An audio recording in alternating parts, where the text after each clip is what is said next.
This is where you start if you're gonna recycle and repurpose your drum. I would say hoops is your first step, right? No flange, single flange 3.0s if you want to go for a old vintage look, but it's actually a real heavy, sturdy hoop. It's kind of like a die-cast sound, but it looks like an old style. Stick choppers for the fans of the old, I guess that would be Gretsch that did the double flange stick choppers. Single flange for the true vintage style with clips. I mean, we've only gone, what, 3 feet down the aisle here?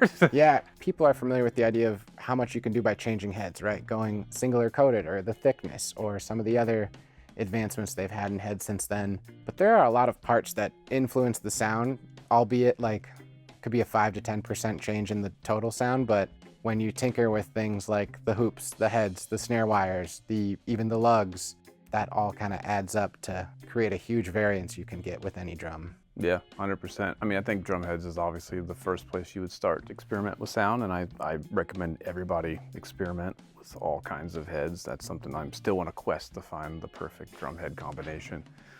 But you know, single ply clear versus a double ply coated, you can turn your drum into a totally different thing.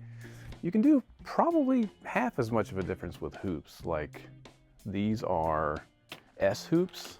You never experimented with those? They're like a chunkier version of the stick saver. Will really focus your drum. Like if you're a fan of Gavin Harrison, think of his drum sound, real focused, he uses those. If you want to open it up and have it really get as much overtone and kind of the most dynamic sensitivity, these single flange, I mean, it'll be 2 totally different experiences with the exact same drum, just with these 2 hoops. And then there's all different combinations with, you know, the die cast. So I say everyone should own your standard triple flange hoop, a die cast hoop.